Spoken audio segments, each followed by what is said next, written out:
अस्सलाम वालेकुम प्यारे बच्चों, कैसे हैं आप। उम्मीद करती हूँ कि आप खैरियत से होंगे, घर रहें, महफूज रहें, मगर साथ साथ पढ़ाई जारी रखें। आज हमारा उन्वान है तख्लीकी लिखाई। सबसे पहले बात करते हैं इसकी लफ्ज़ी मतलब की। तख्लीक का मतलब है पैदा करना, बनाना या फ़न पारा, और लिखाई का मतलब है लिखना। इसकी तारीफ़ कुछ यूँ है: ख़यालात का वो मजमुआ जो आपके जहन की पैदावार हों, इन तख़य्युलात को अल्फाज की शक्ल देना, फिर इस मवाद को जमा और मरबूत करना तख्लीकी लिखाई कहलाता है। आसान अल्फाज में इस तरह भी कह सकते हैं कि जब आप ख़ुद अपने जहन से कुछ सोच कर लिखते हैं तो ये आपकी तख्लीकी लिखाई कहलाती है। प्यारे बच्चों, इजहार के दो तरीके होते हैं, एक तकरीर और दूसरा तहरीर। तकरीर का ताल्लुक़ ज़ुबान से है और तहरीर का कलम से। दोनों सूरतों में बयान का मरबूत और मजबूत होना बेहद ज़रूरी है। अगर बयान मरबूत हो तो तारीफ़ के लायक है, वरना नापसंदीदा करार दिया जाता है। इसलिए तख्लीकी लिखाई करते वक्त इसे सोचिए, मवाद को वुसअत दीजिए और एक मौसर तरतीब से मुरतब कीजिए। अब बात करते हैं इसकी इक़साम की। वैसे तो तख्लीकी लिखाई की इक़साम का ताल्लुक़ ज़िंदगी के किसी भी शोबे से हो सकता है, लेकिन इसकी इक़साम को हम दो हिस्सों में तकसीम कर सकते हैं, एक हकीकी और दूसरा मावराई या फिर माफूकुल फ़ितरत। हकीकी में हम इस दुनिया के अंदर मौजूद जितने मौज़ूआत हैं उनका अहाता कर सकते हैं, जैसे इंसाफ, नेकी, गदागरी, रस्म व रिवाज, जमहूरियत, इत्तफ़ाक़ या कुछ भी ऐसे मौज़ूआत जिनका ताल्लुक़ हकीकत से है और आप उसमें कुछ ना कुछ तब्दीली करना चाहते हैं और अपना ख़्याल उसके बारे में ज़ाहिर करना चाहते हैं।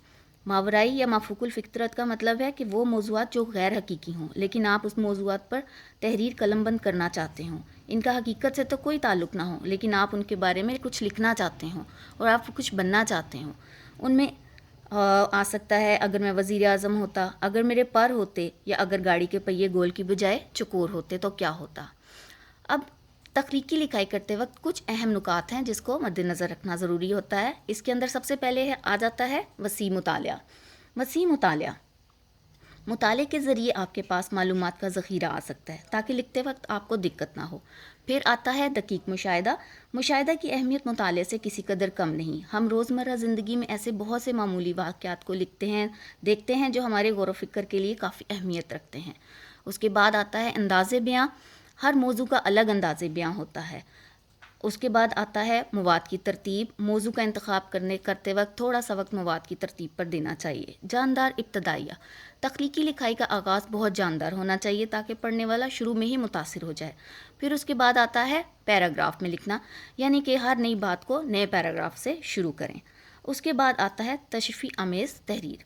इसका मतलब है कि आपकी लिखाई अगर मुख्तसर हो तो मौजू के मुतल्लिक़ मालूमात का मुकम्मल अहाता नहीं कर पाएगी। इसलिए तख्लीकी लिखाई करते वक्त इस बात का ध्यान रखें कि आपकी तहरीर आपके ख़यालात की मुकम्मल अक्कास है। जो कुछ आपके जहन में है उसे मुकम्मल लिखें। फिर है खुशखती। लिखते वक्त खुशखती का ख्याल रखें ताकि उसे आसानी से पढ़ा जा सके और इमला की गलतियाँ भी दुरुस्त की जा सकें। अब आते हैं मौजू की तरफ। अगर आप एक मौजू लेते हैं, एक दिन परिस्तान में, तो इसमें आपके जहन में मुख्तलिफ़ ख़यालात, मुख्तलिफ़ सवालात आएंगे, जैसे परिस्तान क्या है, परिस्तान का लफ्ज़ कहाँ से आया, परिस्तान जाने का शौक़ आपको कैसे पैदा हुआ, परिस्तान जाने का मौका कैसे मिला, परिस्तान में क्या क्या देखा, वहाँ किससे मिले, क्या खाया, खुश रहे या वहाँ बेडरते रहे, और वापसी कैसे हुई। ऐसे बहुत से सवालात होंगे और आपने उनके जवाबात अपने जहन के मुताबिक खुद देने होंगे। याद रखें, यह तहरीर आपकी है और आप जैसा सोचते हैं वैसा लिख लें, किसी भी बनावट और तसना के बगैर। तो बच्चों, अब आपको तख्लीकी लिखाई की समझ आ गई होगी। उम्मीद करती हूँ कि आज ही आप अपनी अपनी पसंद का मौजू सोचेंगे और उसके ऊपर लिखना भी शुरू कर देंगे। मिलते हैं एक नए मौजू के साथ। अल्लाह हाफिज़।